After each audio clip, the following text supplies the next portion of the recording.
Now remember, intermediate term low is down here. This should never be overtaken until the objective is reached. So all of this price action leg here is, I trust that it's going to keep going higher as long as the down closed candles keep price above it. Above what? Above the down closed candles. That's going to be supporting each new leg higher. The market should not retrace back down below those. So what am I saying?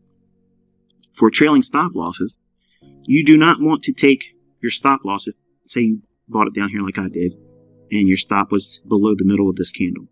That's mean threshold of the bullish order block. So I don't think it's going to go down below that once I'm entering. Then it starts to rally and goes above this candle's high. My stop loss must remain below this candle's low, because it can dig into that candle because it's going to act as an order block.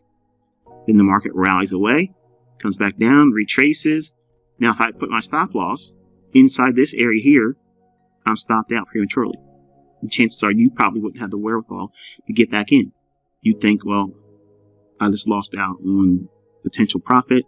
I made a little gain, but I'm afraid to get back in now because it took me out. That's infancy. That's because you don't know what you're doing. Everybody was like that. I was like that.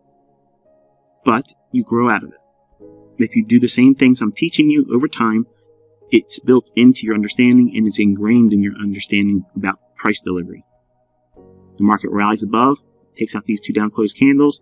Now the stop can be raised from whatever would be below this down closed candle. Now it can be raised below this down closed candle. Because the idea is these down closed candles are one order block that should not be violated if it's bullish. If it comes down and breaks the low of these down closed candles, well, there you go. You probably did the right thing by getting stopped out, because it might be failing and going lower. How's that for logic? You're not going to be perfect. I'm not perfect. Even though you see these errors on the lowest candle here, and it goes out to the exit here, right above that, this is not photoshopped. I've never had to do a Photoshop. Okay, I've never had to do that. But I'm teaching you the logic right out of last night's lesson. I went right into the market this morning. No, it's not done with a live account. But I'm showing you in theory with the application of a demo account, which is the same live data that would be utilized in my TD Ameritrade account or your live account if you have one.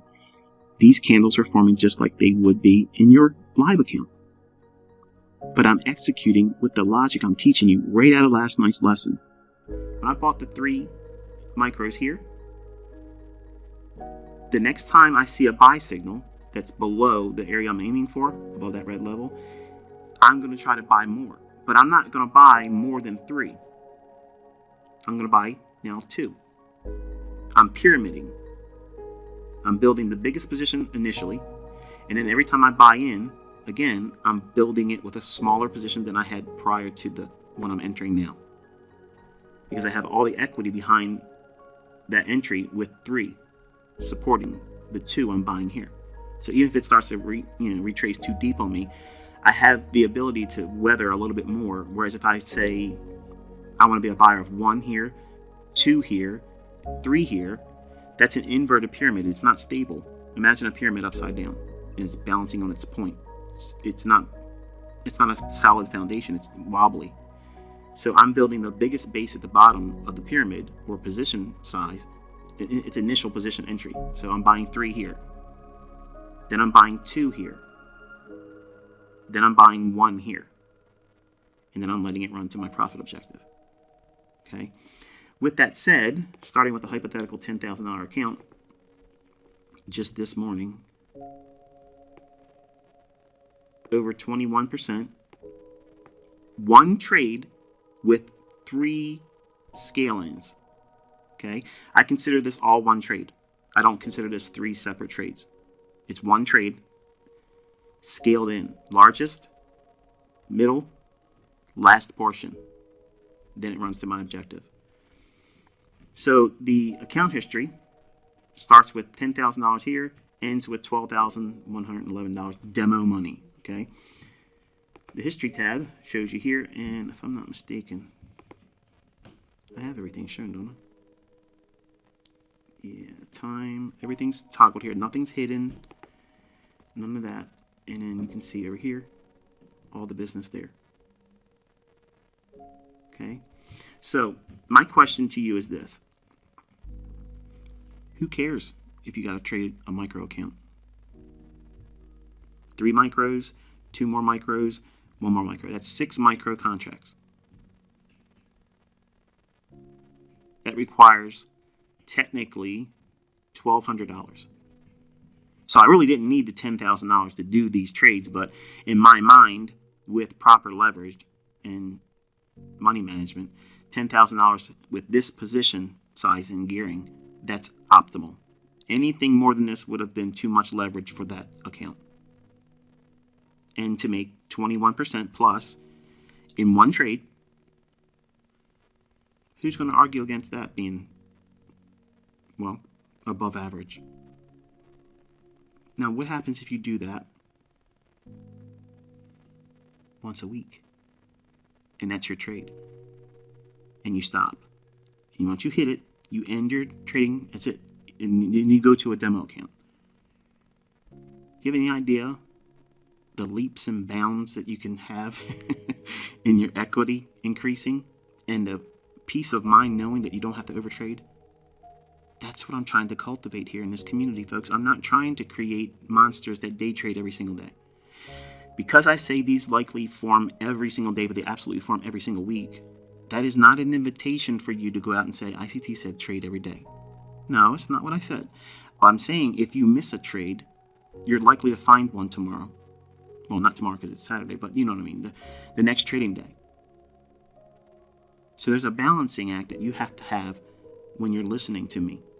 You just can't take one comment that I say and take it completely out of context and say, well, ICT's a day trader, and he's proven that he's really precise, and these concepts work. I watched a couple videos, I trust it, so now I'm going to go out and look in the charts, and I think I see it forming right now, and I'm going in, all in, I'm in it. And then you're sitting down writing an email to me saying, I blew my account. Whose fault is that? It's not mine. It's yours. When I blew my accounts, it wasn't my broker's fault. It was mine. I did not know what I was doing. I was out of control, taking 60, 70 trades in a day.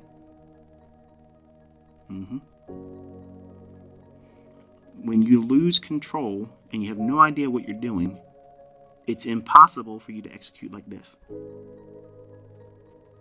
You have to think about these examples as the goal. Not that you want to be this precise right from the beginning, because you can't be. No one is. It takes time to grow into that in your understanding. But it takes some measure of goal setting that you have to have. You know, you listen to some people out there, they pretend to be teachers, they'll say, having a weekly goal or a daily goal is the stupidest thing in the world. Really? I guarantee you these people are not profitable that say that. They're hit and miss. They have periods of drawdown that are much longer than most people would be willing to endure. And if you don't aim for a target, you're going to hit nothing 100% of the time. You have to have a goal.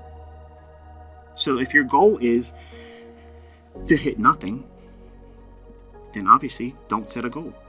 But I set very low-hanging objectives in front of me. These things are extremely easy for my capability and for many of my students from the 2016 group and 2017 group. They can take trades like this. In fact, I have a woman in my group from the first group from Australia that is phenomenal. She does very, very well. And these are trades that I believe that even you, as a YouTube student, in this mentorship on my YouTube channel, I believe in 6 months of practice and looking at price action, you can do this yourself.